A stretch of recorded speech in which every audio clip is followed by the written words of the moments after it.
What I do is I am by myself in my shop. I'm gonna have my camera set up, and I say, "What's up, YouTube? My name is Nathan Porter. Welcome to the GoodView Woodworks channel." But we're not in my shop today, so it's gonna be a little different. Pretty much, I want you guys to interact with me. This is a demo, and whatever questions that you have, feel free to just shout them out, raise your hand, whatever you want to do, and ask. Because really, that's what I want. My goal is to just provide you guys with as possible. And if you're interested in this like I am, you know, I can answer any questions. So what I'm doing here to start off is I don't normally use plexiglass for mold. But because we're casting, we're going to need a mold. I needed something I could set up quickly. Usually what I use is melamine or shelf board. Has that, you know, stick on top. And it's actually non-stick. Resin will still stick to it, so you got to use some sort of mold release. I use packing tape because it's really cheap. But for this, acrylic is super non-stick. It's so glossy, nothing will stick to it. You can peel it right off. And so that's what I'm going to be doing right now. Is I'm going to build this little form and use my hot glue gun because it sets up instantly. We don't have to wait for, you know, or anything like that. But before I get started building this, what we want to do is we want to seal the edges of the wood. Wood is porous. If anybody worked with wood, you know, you guys know that it's got a bunch of holes and get a lot of air bubbles with it, right? So what we're going to do, we're going to use this quick coat. This will set up like hard in like 5 minutes. The goal is to have your edges but tacky, like caramel almost. Not, you don't want it hard because at that point it doesn't have a good bond. It'd be almost like bonding to this acrylic. And we want you know, good mechanical adhesion. So if you were to seal the edges and it does harden up before, you can always sand it with some really rough, like 50 or 80 grit sandpaper to give it some scratches and something they can bite into. So that's what we're going to do now. I'm going to go ahead and mix up some of this quick coat. And I think, what was your name, sir? Dave. Dave wrote down the email, or excuse me, the site for this material. You guys can check it out. stonecoatcountertops.com. They sell this epoxy. This is the casting resin. It's what we're going to use to fill this giant void that we have here. And if you guys ever want to check that out, be sure to go there. They have to do. And I'm pretty good. Met him. We did a video together. And they're really nice. Their goal is not to make a bunch of money. It's just to, you know, teach other people too, because he's, you know, into the whole epoxy thing as well. It does not. The final product. Excuse me. Yes. Keeps the air from escaping the wood, because epoxy does. It's a thermo reaction. Pretty much. You know, it gets warm, and so it'll draw the moisture and the air out of the wood, and it ends up in your final product. And you don't want to do that.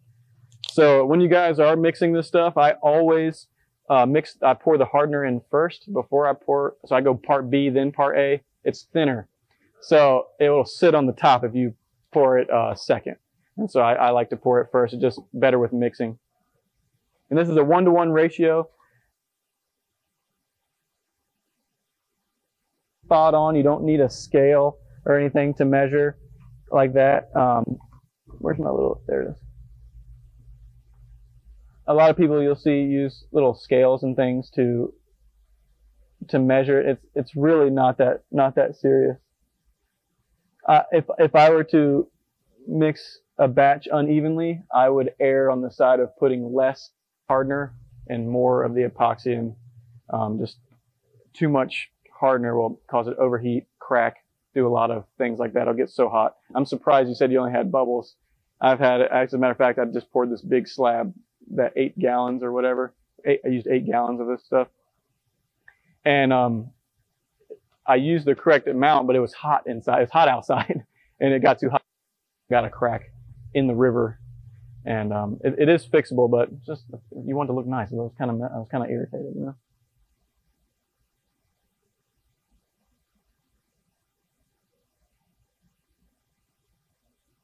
So the reason why I'm using this quick coat, I don't know if I explained it, was just because we wanted this to set up quickly so I have time to finish this demo. The goal is not to have your epoxy set up too quickly, because bubbles and cracks and things like that. It'll steam. It'll do all kinds of stuff. And when you're mixing, I could even pass this around, but it looks like you're mixing two different colors together. You get these swirls, and the goal is to mix it for 2 to 3 minutes to get all the swirls out. You want a consistent color, and that's all that we're looking for, and without entraining the epoxy. And like I said, you guys can feel free to just shout out your questions if you have any. If you don't, that's cool too. Yeah. No, I would not recommend using by weight because they are different viscosities and different weights. So you want to mix by volume. So 1-to-1 ratio by volume. Have you experimented with this stuff much at all? Could you pre-seal with anything other than? Yes, you can. I would say this would give you the best bond without any issues because it's made out of the same material. But I have used sanding sealer. De-wax shellac. Yes, because some shellac will cause it to. I just had this issue. My father-in-law used some shellac to seal the thing, and all the epoxy delaminated. It actually was hard on top and wet when it's such. No, he used the sanding sealer. It was a Zinsser sanding sealer that it was kind of like shellac. It was it was called monocoat or something like that. One coat or single coat. Anyway, we had a heck of a time planing all the epoxy off and starting from scratch essentially. So, also when you're mixing, it's really good to scrape the bottom of your cup, so that way, when you pour, you don't want to get unmixed stuff on it cause the same problem, a sticky spot or whatever. You don't have a good product. So it takes 3 minutes. So excuse me if I run out of things to say while I'm mixing. Usually I edit out on the video. Yes, right here. I'm not going to do the surface. So no, I won't seal this either because this is all going to be cut off. I'm not filling this entire square. I'm just we're going to make this a rectangle here and fill that void. And really it's up to you, whatever your artistic, ability is or whatever you want, whatever your idea is, you can do whatever. I'm just doing something very simple. Simple design here today.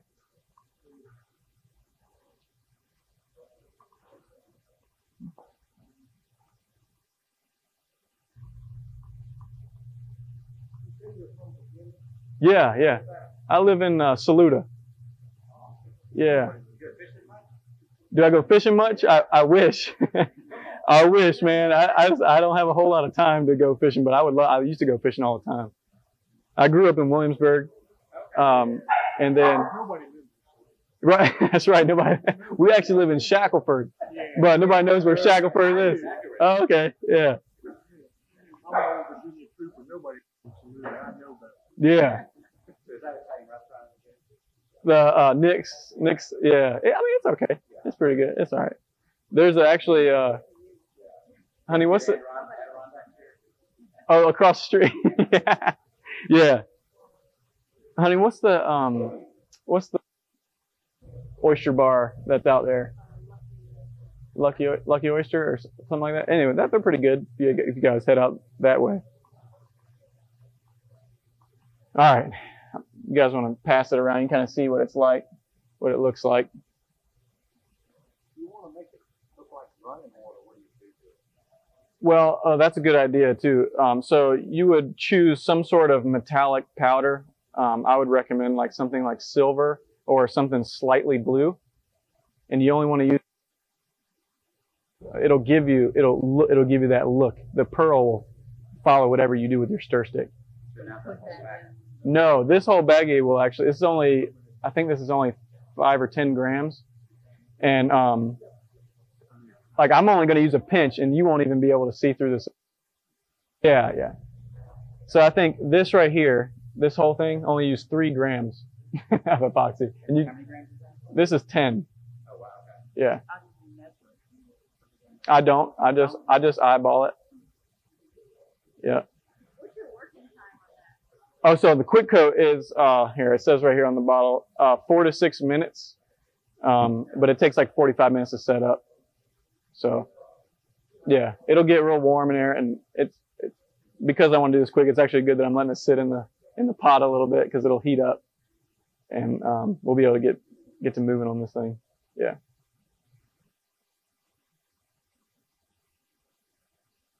Here that we're gonna pop all the bubbles with that. A lot of guys use a torch, but I found that if you're not careful with a torch, you can burn the epoxy.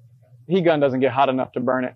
But a heat gun will get hot enough to thin it out and you can still move it and move the metallics with it and things like that. So, no, just trying to coat it, because we want it to just soak in a little thick, but nothing crazy. I wanted to soak into the wood fibers, but then also and stuff the casting epoxy, when it hits it, it'll chemically bond with it, and that way your bond is really, really good. Like right here, no, because I would plane this down after I'm done, sand it and do all the other stuff.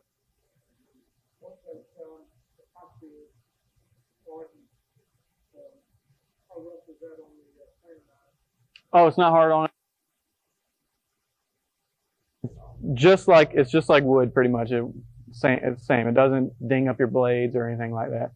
Like if you're going to do like a thickness planer, I have that the DeWalt down there, the furthest one. I have that thickness planer down there, and I think I've been doing with that planer. I've been doing for like a year, and I haven't changed the blades yet. It's due for a change, but still cuts, all that stuff. So as you can see, I'm not using a lot. A lot of this right here is waste, but I wanted to show you guys what it would look like once it gets hard and all that. So now I'll give this time to set up, and I'm gonna start building the form here, so you can see exactly what we're gonna be doing. So essentially, all I'm doing here is just making sure that it doesn't leak, which it still may, still may.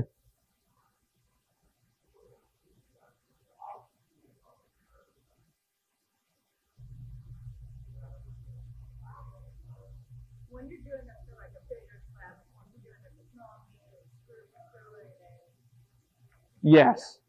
Yeah. I would say though that what I found to work really well is if you're going to do this full time, I would not recommend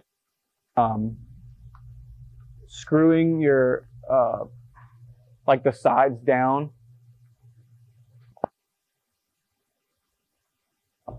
So what I just did, I literally just built this, but I built a table that's reusable. And what I do is I'll run caulk on the bottom side of my edge boards here, clamp it down overnight, and then go and caulk the inside and the outside. Caulk is more expensive than this epoxy.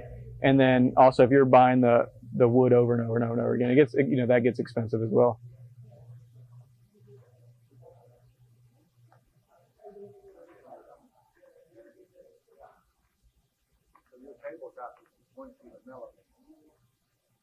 Yeah, well, yes, I put some HDPE over the top because resin likes to stick to melamine. I use melamine as like so I built pretty much a 2x4 frame and then melamine on top just to make it sturdy, and then a thin 1/8" sheet of HDPE on top of that screwed to it because it'll release. I don't have to use any tape. I don't have to use any mold release. It'll pop right off without any issues. Oh, sorry, HDPE. Somebody asked that question. What is it? Oh, high density polyethylene. It's what milk jugs are made out of. Yeah. And where did you get that at? Well, I ordered mine online. I forgot the name of the place. I think it's some industrialplastics.com or something like that. It's very similar, but I find that PVC board has a texture to it, and epoxy will bond to it and stick. Yeah, so you have to be careful. I've made that mistake before.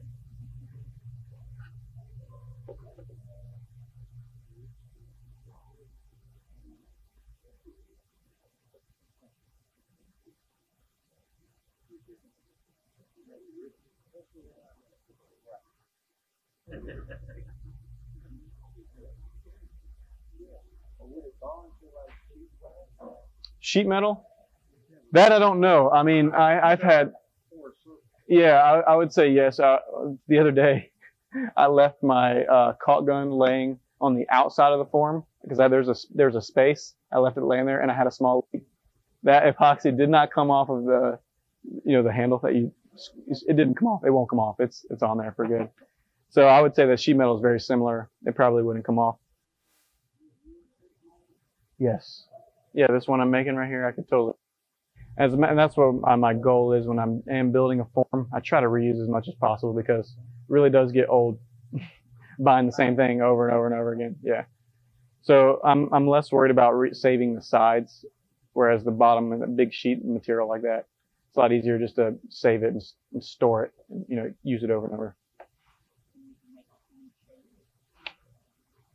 Yeah. Yeah, so have you seen the cardboard? Have you seen the cardboard, I think it's that people use for concrete forms? They bend it around to make, you could use that same thing for an oval shaped table if you wanted to, or whatever shape that you want. You would then line it with sheathing tape. You guys familiar with sheathing tape at all? It's what they use on houses when they put the barrier, that paper barrier on it. Yeah, Tyvek. Yeah, Tyvek. That's the brand. But yeah, sheathing. If you were to look it up, sheathing tape is what you want to use. I use packing tape because it's also very strong and like 3 times less expensive than sheathing tape. But sheathing tape is a lot better. It'll stay stuck, whereas packing tape will lift sometimes.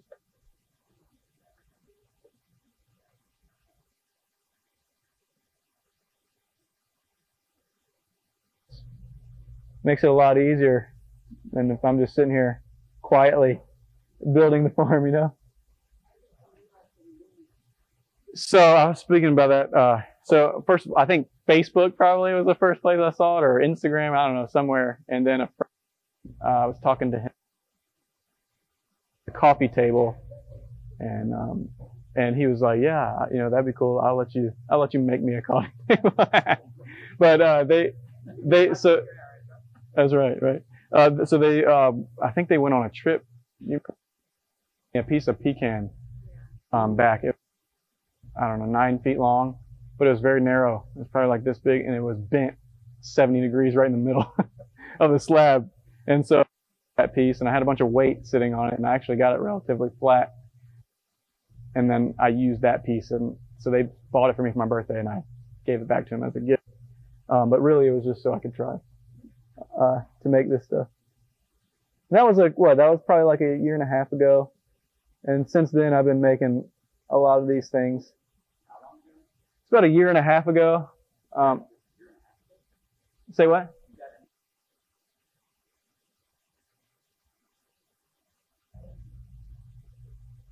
So I'd say what's really cool. See, my personality is if I do something over and over again a lot, I tend to lose interest with it. But the cool thing with this is I get to be creative. I can do any design I want to, any color I want to, and it's different every single. I really, really enjoy it. And my tiny little shop, it's so full you can't even walk around in there. As a matter of fact, if you guys go onto my YouTube channel, I'm building a black walnut river table. The slab itself was 9 feet long and 53 inches wide. Really big, but it's going to be a conference table for a company. And say what? I did. I've been talking to a lot of people, a lot of local like sawyers and people like that, sawmills, and I'm always looking for cool slabs and stuff like that. But they're in Yorktown. I forgot the guy's name is Patrick. I actually forgot the name of his business. But they strictly do black walnut. And so when the guy asked for black walnut, I knew exactly who to go to. There's another gentleman. It's called Urban Forest Hardwoods, and it's right here in Richmond. Actually, I don't know where that is, so I'm trying to think of the town. It's technically Richmond, but it's near 60, near the airport. Urban forest hardwoods. Yeah. Okay. Is that I really don't. It's Joe. Yeah. Yeah. Yeah. And so he has he's kind of hard to get a hold of, but he does have a lot of lumber in there. Keep these guys handy, so whenever I need a certain piece, you know, I'll go to them.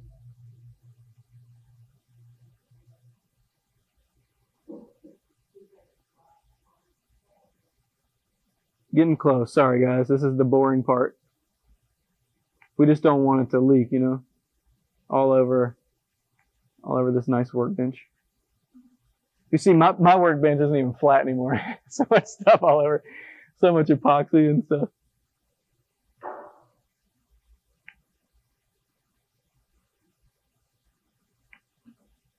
Take a mold around your bench top and fill it up with that countertop stuff. There you go. What up again? And just keep going higher and higher, right? Yeah, there you go.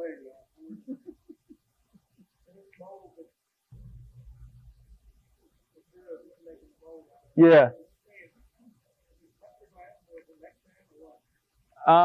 It's Lexan. Yeah, it's Lexan. I said plexiglass earlier, but it says it right there, Lexan. Yeah. And like I said, I'm just using this because I had it at my day job that we're moving shops, and they had a bunch of it laying around. I was like, it'd be great for the demo. What is your day?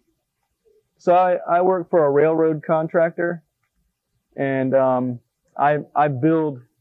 So we'll get an empty control house. So it's just a metal building, all the equipment in it, and I wire it and test it, make sure the logic and the computers are all doing what they're supposed to be doing, and trains don't run into other things.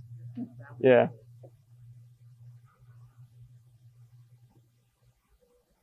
And I would say when you guys are making your form, whatever kind of form you're making, I always go overboard on the caulk because this epoxy takes a while to set up. It will find the smallest little pinhole and leak every time. You know, and I would say 50% of the time I get a leak. But if you make sure you use enough caulk and stuff like that, you can usually catch it, clamp it down or something. That's usually fine.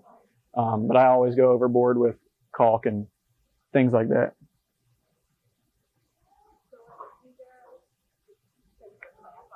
Yep. And keep your packing tape handy, or whatever tape you use.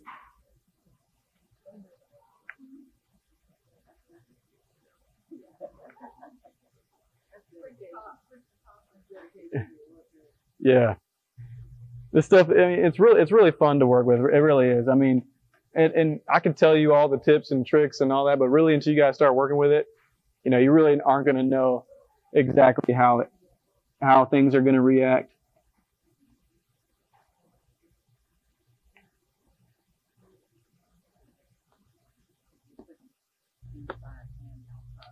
Yes.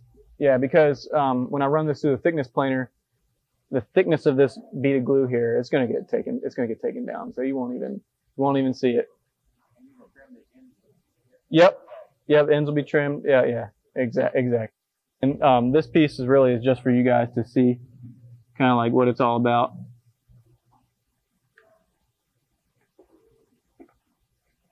I'm running out of glue again.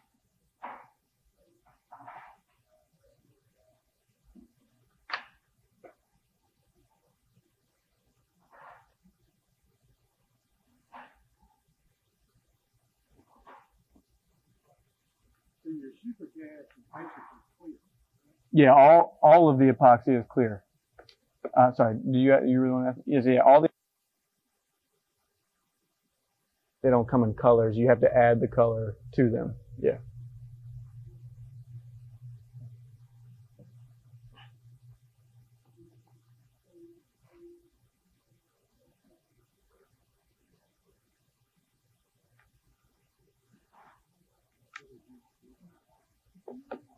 What'd you say? No, I mean, Making a whole lot better job of it than that. won't use it enough to anywhere near that. I don't know if that's a compliment or not, you know. I made a bunch of wreaths with my wife. No, I'm kidding. Table saw with wood, with a fine tooth blade. Yeah, as long as you move slowly, it won't chip. You just go slow. It won't chip and flop and do all those things. Huh? No, it doesn't melt. No. That's a good question. I never thought about the melting part. I used to work for a few different sign companies, and so we used it all the time. I never really thought about the melting part. We just cut it. You know?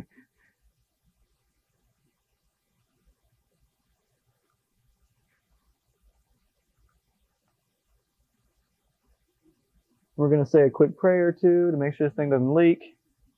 I've seen videos where they've done the river tables, and like at the bottom, really heavy with the color, and then they put another layer in the middle with less color. Like a gradient. Yeah. Mm-hmm. Have you done any of that? No. Well, Just fill the void? I usually fill the void. I mean, I have done layered pours. Actually, I did one very similar to this, a little cutting board. I did that. More, it was darker and it faded to the top. Just takes a lot of time. And How much time do you have to wait for it to harden between layers, or do you still want? You want to wait till it's tacky, almost like, see, like this is getting there. It's still not quite there yet. Yeah, you want, if you press your finger, you want to like pull, you know, almost like the hot melt glue here. Okay. Yeah. You don't want it set. No, you don't want to set for each pour. You want it to chemically bond as well as mechanically bond, because they could delaminate. You get stuff in between. Sometimes you will be able to see the layer. You don't want any of that. Yeah.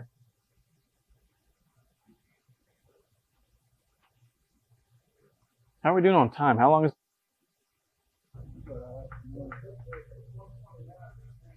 Okay. Well, as soon as this hardens, we'll get to pouring.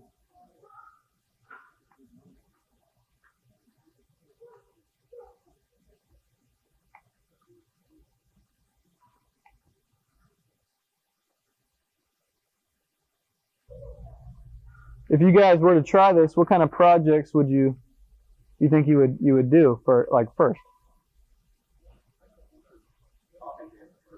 Yeah.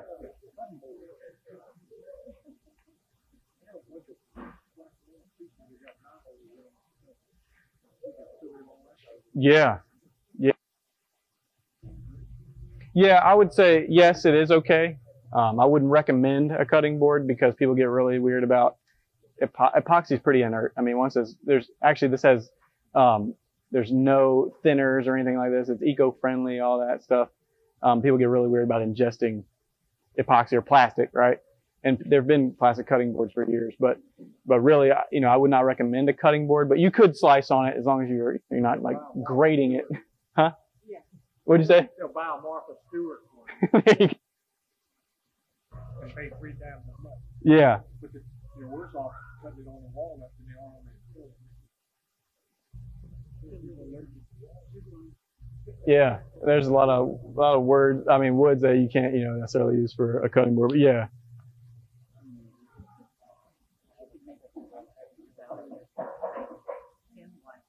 Yeah, yeah. We have any wood turners in here? Yeah, I would say all the traditional woodworking tools work great with epoxy. The carbide cutters, you negative rate carbide cutter, or else it wants to chip and blow out. Yeah. Learned that one the hard way too. I think very similar. I mean, you're talking about like polyester resin? Yeah, it's very similar. It's hard. It messes your hands up and hurts. Yeah. All right, guys. Hopefully we have no leaks. I think we should be pretty good.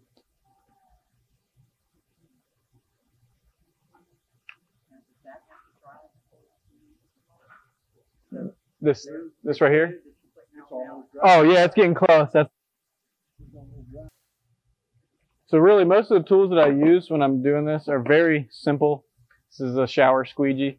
I use this a lot for when I'm sealing a large surface, a large wood surface. You just want to squeegee it real thin. You know, you don't need a whole lot to seal the edges. And then somebody said the you watch Stone Coat Countertops videos. They use a notch trowel. I like these. These are on Amazon for like $1. And you want an 1/8 inch by 1/8 inch square notch, just so you know how much material you're putting on the top if you're finishing. And it's plastic, so I can literally just bend it, break the epoxy off. I don't have to worry about cleaning it or anything like that. Same thing with the shower squeegee. It's rubber. I can bend and break the epoxy right off. Simple.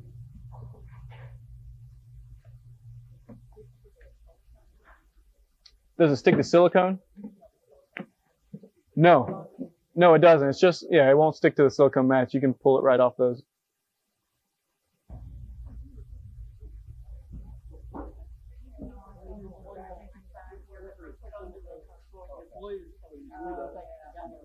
Yes. Yeah. That was good. What did you say?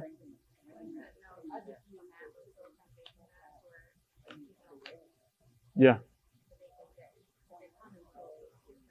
Yeah, I have seen people use those, especially smaller ones. So I'm also using a mix of this mixing paddle, Amazon, $5, super duper cheap. Yeah, but I'd never clean it off because it gives me more things to stir with. You know.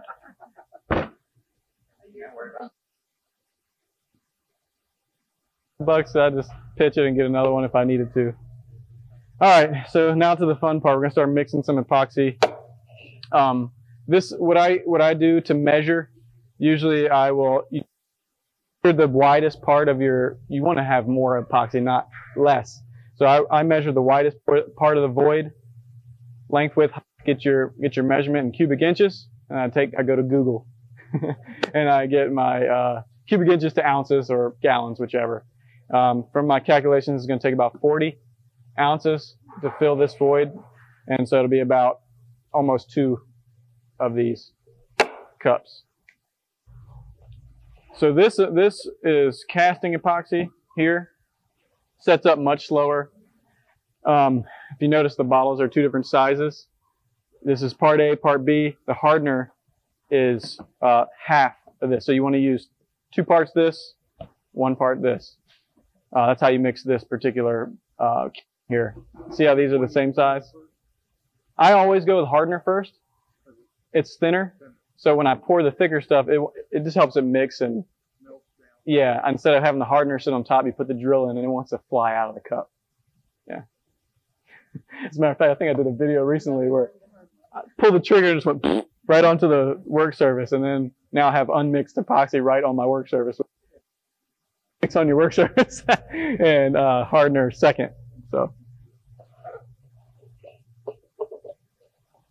All right, so we are going to do 40 ounces. So I'll do, let's see here. Let's go 24.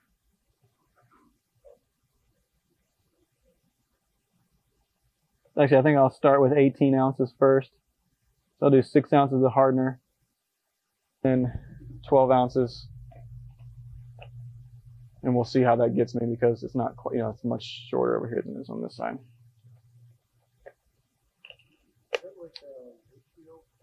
Yeah, it has the level. Actually, what I'm using, just go by ounces, and it has it right here on the side.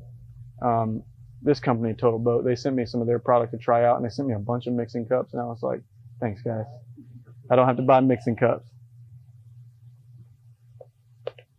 I think, Ed, you said that you were going to stock some of this stuff? Yeah. Good. I talked to them. They called me yesterday to ask, what was going on there. I said I didn't know, but. Oh, yeah, right?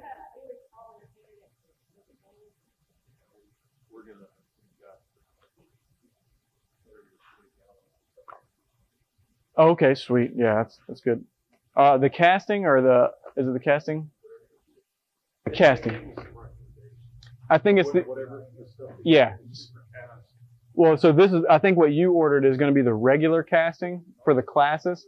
which allows you to pour up to 1 inch thick at a time, or the super cast, you can go to, I poured 3 inches thick.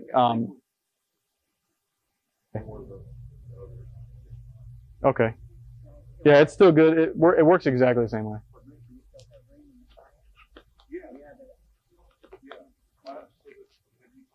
I haven't talked about the class. Would you like me to talk about the class? Okay.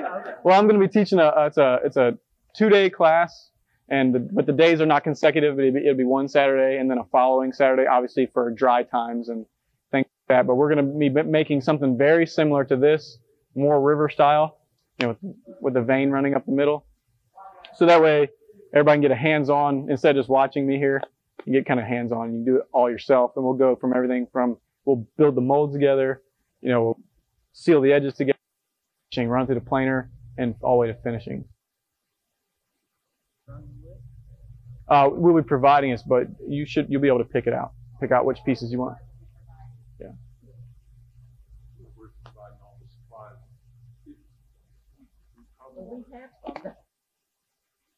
Yeah, we just have to work with him on making sure it doesn't kind of fix the thing. Yeah. Yeah. Yeah, as long as it's, so I would say as long as it's a similar size to what we're all making, then you could use that. Yeah. Well, if we do the size you want. Technically it would be considered a serving tray, charcuterie board, something like that. Yeah, it'll be in between these two.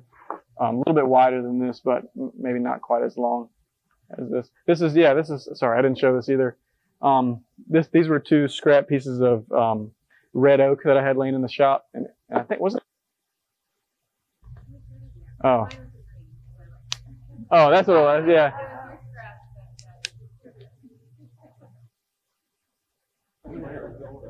Yeah. If you would, okay, so that's a good question. If you wait until it's tacky and pour, you won't have any seams. If you let it sit overnight and it hardens, you then have to sand it down, pour, and then you won't have any seams then at that. But it depends on if it's different colors, you would definitely see a seam. But if it was clear, you would not see a seam.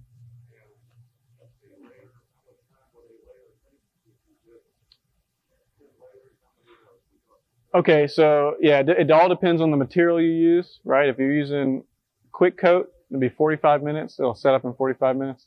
If you're using the casting epoxy, like let's say you had the regular casting epoxy and it sets up. You want to pour something 3 inches thick, you had to go an inch at a time. You're talking like 12 hours for each layer. Yeah.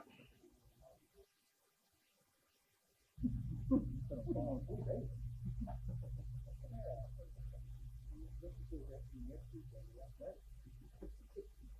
the class that starts next Saturday. Oh.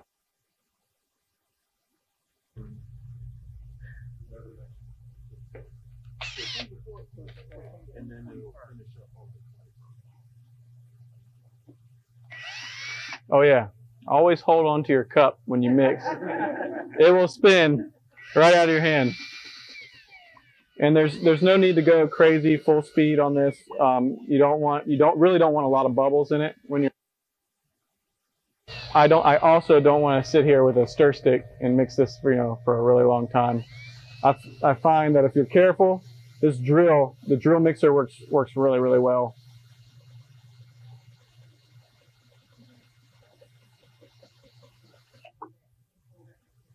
Yes, you don't leave it flat. Flat is the best thing. I know if you tilt it and spin the mixer, you can train a lot more air in there, and that's no bueno.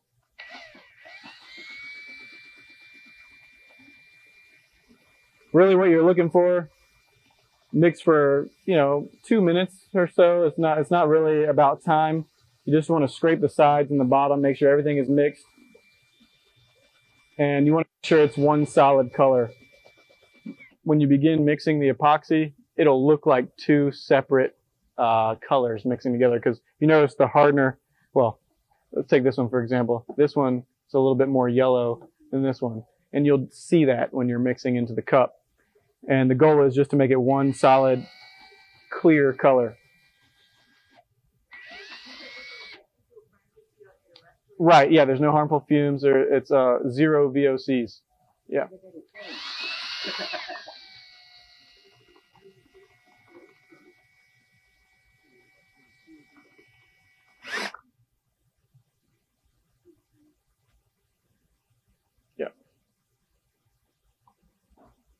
I didn't plan this out very well. I didn't have a place to sit my mixer. Like I just laid on top of sawdust in my shop.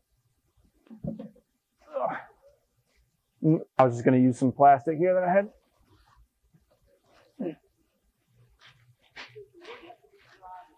Yes. Yeah, it will, the epoxy will react to the moisture. Yeah.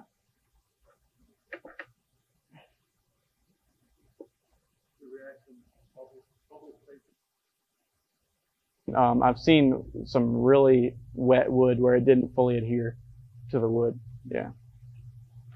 All right. So now that we're at this point, I wanted you guys to pick the color that we're gonna mix, and I have a few colors set out here. We have Tucson Sunset. We have Vivid Orange. No, I mean, it's whatever you guys want, really. It's just to show you how the product works and things like that. And it's blue? Okay, you guys rather blue? Anybody else?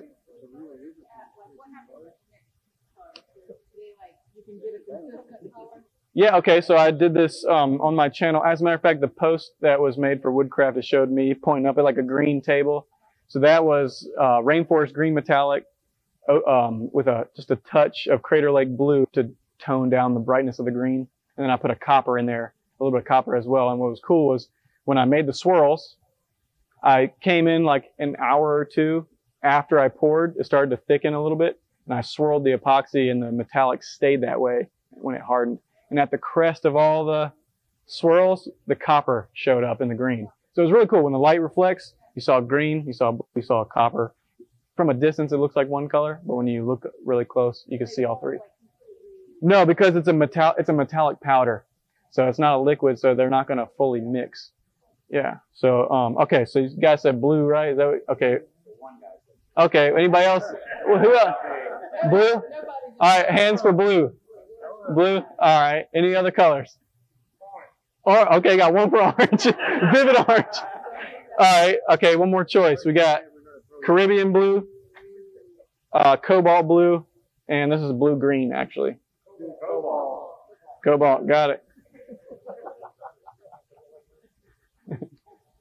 All right, and really, you'll see, I'm only going to put just a little bit in here. I mean, even that was a lot, but I put like, no, it was very, very little. And you'll see, I mean, you guys can kind of see through the cup, right?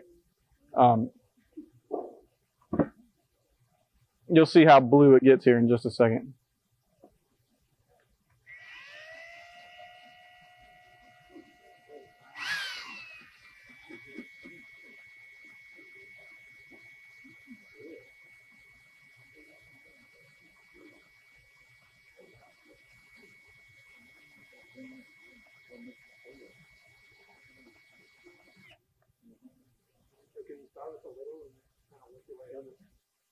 That's the best way to do it. What I'm going to do, I'm going to pass this cup around you guys. I want you guys to see what it looks like in the cup, so you can kind of see the color, how the metallics work, and all that. So.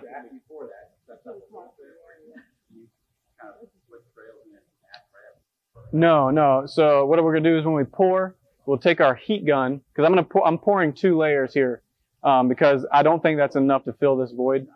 And so we'll use the heat gun to pop all the bubbles in between pours. Even though we'll pop the bubbles first, then move on to the second one at one time. And there's sometimes you wouldn't be able to get them all, essentially. And then you want to wait, like I said, an hour or two into it. This stuff sets up. It takes a long time to set up, but the reason why they do that is so that the bubbles have a chance to escape. And that's from mixing. That's from the wood. There will still be bubbles there, but it allows them. and you'll have no bubbles in your final product, which is cool. But you wait 2 hours, take your stir stick, you can do whatever shape you want to. And it is fluid, so it's not going to be exactly how you left it, but it'll be close. I've done one where I just drug it straight through, and it had these like rib looking accents, right? And that was kind of cool. And then one I swirled and had these like, yeah, you can use whatever. I pick up stuff off the floor in my shop all the time and just stir it and throw that in the trash, you know, because pretty much once epoxy gets on there, it's not going to come off really. Yes, they will. As a matter of fact, that's why I like using black diamond as opposed to others. I've used others. Theirs just seem to float a little bit better in the epoxy, and they don't rest or settle. So that's a great question. If you were using any other epoxy like Countertop Epoxy or something like that, you wouldn't want to leave it in the cup this long. It'll get hot and start curing in the cup, and when I say hot, it'll get like 250 degrees hot. You don't definitely. So like here, my glove is sticking to it. I don't know if you guys can see that. Yeah. So that's like the perfect time. See, there's like little strings. That's the perfect time to start pouring. And that's why I chose this. If you're doing small stuff, we don't have to wait for like days for the stuff to cure. You can pour immediately. No, we want it to penetrate moisture or the air from in the wood to escape into the epoxy and leave air bubbles. So essentially this material here has penetrated in the wood. Now this material, I want it to chemically bond to that material. Make sense? If not, we can, if that makes sense or not. So I put this material on to seal this slab. Essentially, you don't want any air bubbles to come out, but you also want it to penetrate in and bite to the wood. Yes, exactly. It would have good adhesion, but then you'd have bubbles in your material, and you don't want that. So, yeah.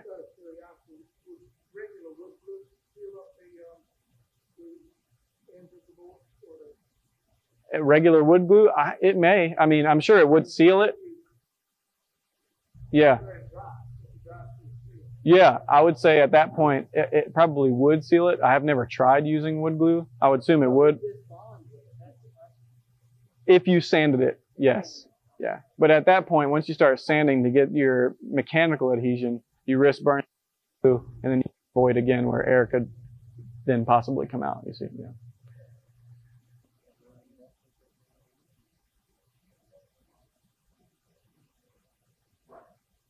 So we'll say a quick prayer that it doesn't leak.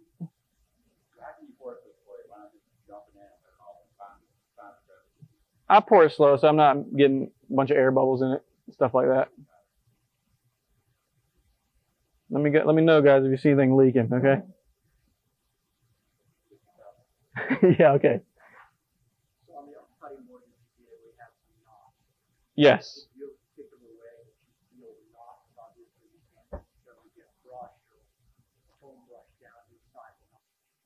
That's so. It depends on like what kind of knot, obviously, right? If you can get a brush down in there, I would recommend getting a brush down in there. Other than that, most of the time, the knots, the bubbles will rise out of that one spot, and you can just continue to, pop the bubble there over time. But if you don't, and you have like this one here, so where the pith was. You see there's one little hole at the end after it finally cured. Just go and you just mix a little bit or use some CA glue and just fill it. Yeah, and then you won't be able to tell. Yeah, it's not gonna, you won't be able to tell. It'll look like one cohesive color when you mix the other. Is that what you're asking? Right, it won't, yeah. It's gonna mix in here because this won't set up at all. I mean, this is not gonna set up for 70 hours or something like that.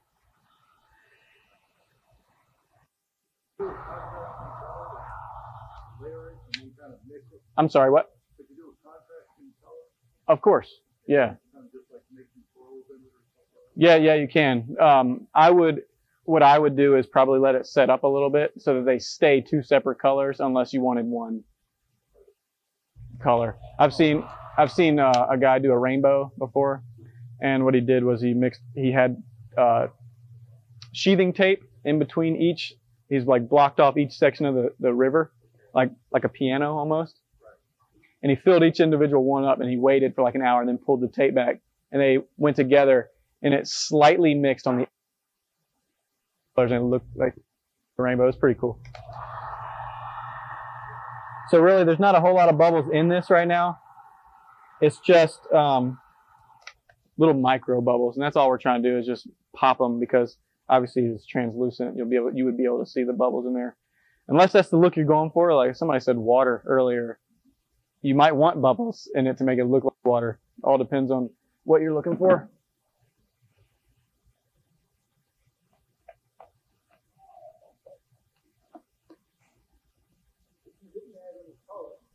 Yeah. Yes. But it will only be, okay, so that's a great question. It's a kind of a two-part question. All epoxy yellows over time. However, this company has done their research. It doesn't yellow nearly as much as other epoxies. So if you're going to go with clear or white, like if you want to do some kind of white epoxy, you would then see yellow. Obviously, yellow, when it yellows, it would no longer be white. It'd be more like a cream color. I would recommend using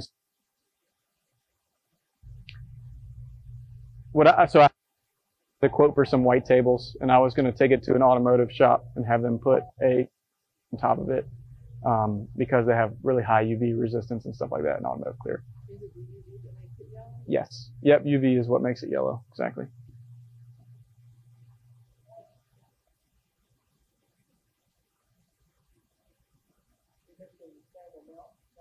Yeah. Yeah, because it's a 2-to-1, it's just easy to remember. I'm putting 6 ounces of hardener, 12 ounces of epoxy in there. So I'm sorry, whoever asked that question. There you go. Yeah, I can always mix more, and then I'll show you what it looks like when it's hard over there.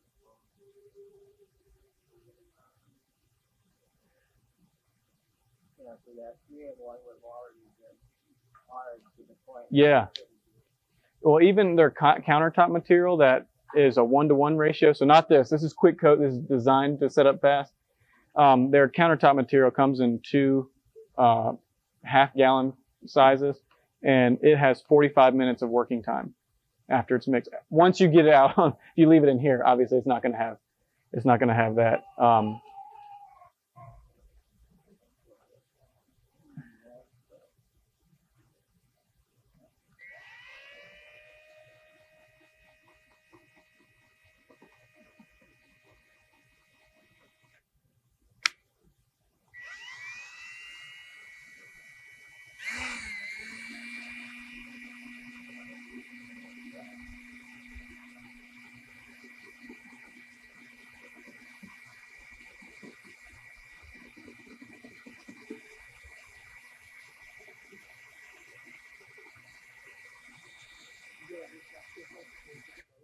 I'm sorry, what?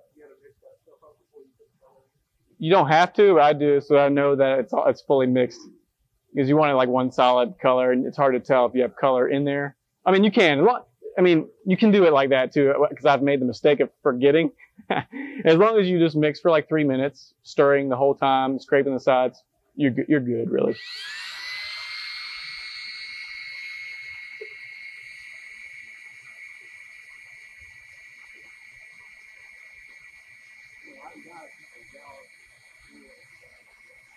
Mm-hmm.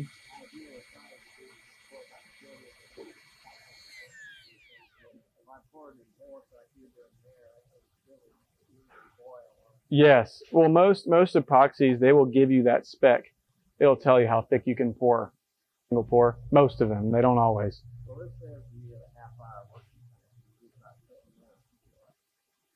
Well, what is the thickness that they're saying to pour? 1/8 inch. Oh, okay. Yeah. Oh, yeah. I wanted to show you guys because once somebody said something about water. This has very little pigment in it. I don't even know if you could see it. And see, all depending on the effects and things like. See, it's a different color blue. Right, but I want, Just leftovers. if you, Leftover from the stir. if you stir the stir stick, you can, especially you said talking about water, stir the stir stick, you can see how the metallic reacts. You could get, I think if you chose like a color that's harder to pick up, like silver, Yeah. and you did that, it would look like water. Yeah, you would see a flow, but it wouldn't be so stark like blue or anything like that. Yeah. Stuff this hair, I've had it before my face, and I was talking to somebody that didn't even tell me. It's terrible. I was like, how long was I talking to you before before I figured that out? So that's right. Yeah.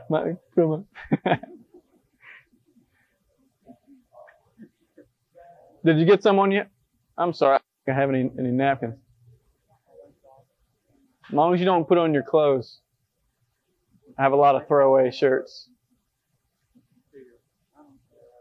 You got some? I'm sorry, I had it on my gloves. You have like a paper towel or something? Yeah. Oh, my wife's.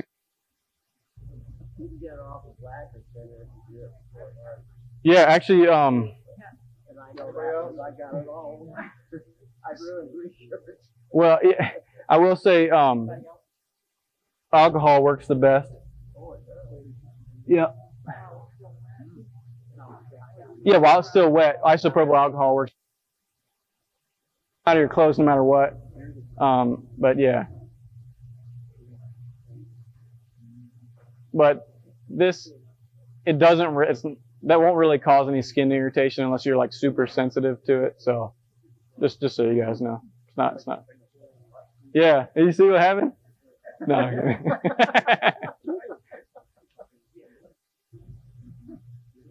Was the stick a little short? Is that the problem? Yeah, sorry about that. On the subject of skin irritation, Yeah. I watched a couple of your YouTube videos. Okay. You were not wearing gloves. Yes. So I was going to make a comment. You should. Of gloves. You. Back in the 70s, I built a sailboat using the West system. Yeah. And I bought their book. And instead of the safety chapter being an addendum at the end of the book, it was at the beginning of the book. Yeah, that stuff is. Barrier free, and they recommended gloves, not for the resin, but for the part. Yeah. If you could develop an allergic reaction to it, so that you could touch this stuff, and everybody would be different. 1 time, 5 times, 10 times. Yeah. But that next time, for whoever it is, will never be able to come out again. Wow. I don't know whether they've changed the composition of this. Yeah. Different epoxy, but harder to not want to get it. Yeah, these are much different, especially with those epoxies. You had to use respirators and things like that as well. There's no VOCs, there's nothing in this, and I've had it on my hands way more than 5 to 15 times. I always keep a little thing. So, very different. I'm not sure exactly what kind of epoxy. I know the brand. I know a lot of the stuff has it's a polyester resin and it uses the MEKP hardener. Pretty bad for your. It doesn't. As I say, my method is like that. It will remind me of what I did, and it will also remind me that I ended up going to work for a boat shop. So the fella who worked there did not adhere to it. Yeah. He did not do any more epoxy. Terrible. That is terrible. Well, guys, I'm sorry if I got epoxy on your hands. Not the worst that's been on my hands. Hey, honey, can I get one of those too? You got another towel? So I don't get it. Oh, thank you. I just don't want to get it inside the pigment.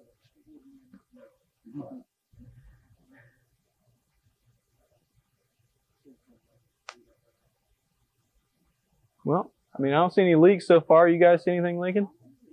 That's good. What kind of temperature is does this need to stay like a room temperature as it's curing, or when it's going outside, can you do it Yes. Yeah, that's a great question. So the ideal room temperature is 70 and 75 degrees. If it's warm, it's going to cure faster. If it's colder, it's going to cure slower. If it's hot though, I would actually err on the colder side because it'll just take longer to set up. Whereas if it's too hot, you get air bubble cracks and you could get that stuff in it. This stuff is actually pretty forgiving. I think the first, I poured a lot of gallons and the first time was a couple days ago when I had a crack, but it was 95 degrees in my shop and, and I have a metal roof in there. So it's just usually you're okay. If it's like 80, 85, that's fine. Not a big deal.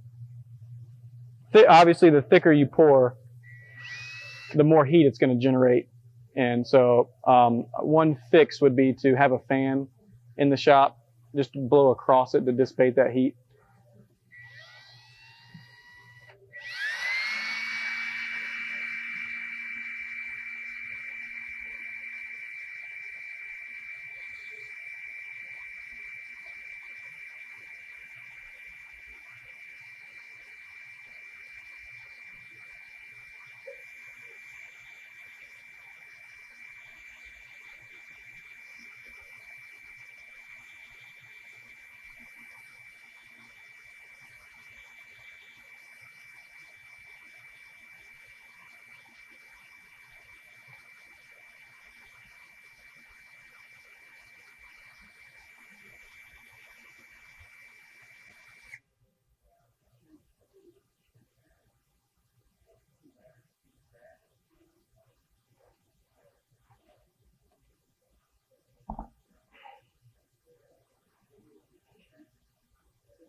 So if you were nervous about this, you could stop if you wanted this thickness and plane down the rest of it. Or if you wanted the whole thing covered, you could go as high as you wanted to.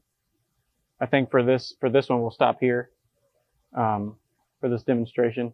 And I think if we can get some more like stir sticks or something, you guys can come play with it or do whatever the heck you want to with it at that point.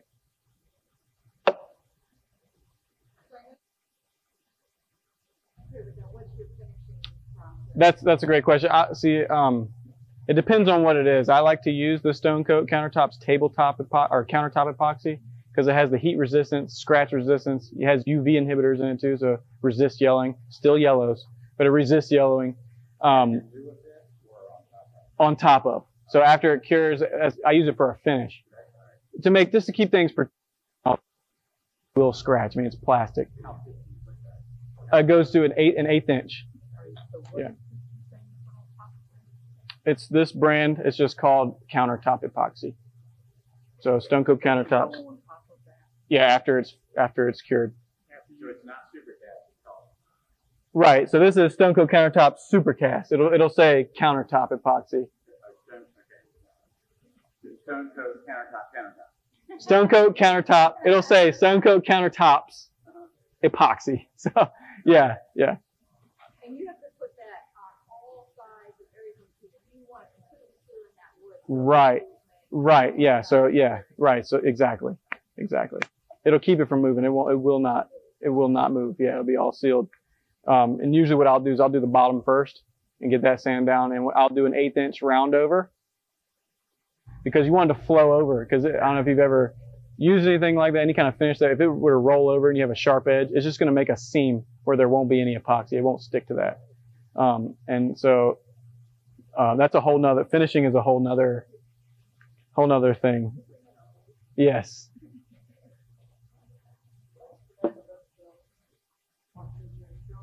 Stone Coat Countertops Epoxy. Yeah. And so this type of epoxy, one we just used here in the demonstration, is the casting epoxy. This is actually super cast, which means you can pour it up to 2 inches thick in one pour. In the regular casting epoxy, you only pour 1 inch at a time. Yeah. So, it would be good to use for a project like this, the regular casting. If you want to go super cast, if you want to cast like a tabletop, like for a dining table, you would use the super cast.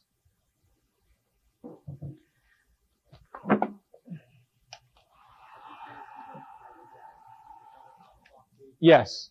Yep. Polyurethane works really well. Just sand it just like you would, wood up to 220 and then finish it. Or I find that if you sand anything higher than 300 and you're using a poly, it's wasting time. Yeah. However, Ed has a table back over here. Somebody put epoxy over it and it has a shiny finish. It's not really I'm not a fan of the super high gloss really, but you can hone it down to like a semi-gloss or satin. You would do the same thing. Bowling balls are made out of epoxy, right? So you would use an Abralon disc to sand up to like 2,000, 2,500 grit, something like that. And then you would just put like a cleaner on top. I used, what did we use the other day with the orange oil? So we've used orange oil. It's just butcher block conditioner that has the wax and the oil together. And when's the last time we coated this? Like a year ago? So, it's all up to you. I find most finishes work well after the epoxy's cured without any issues.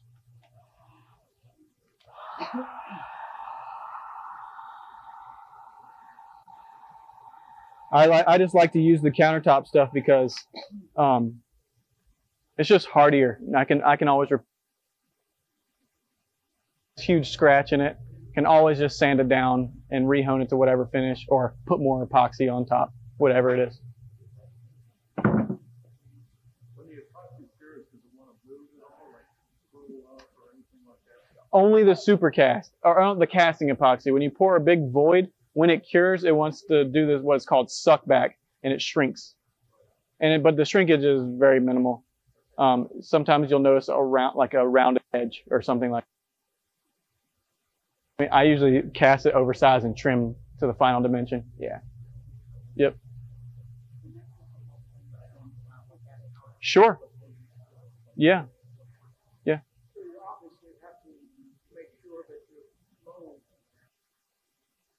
Exactly. That is key.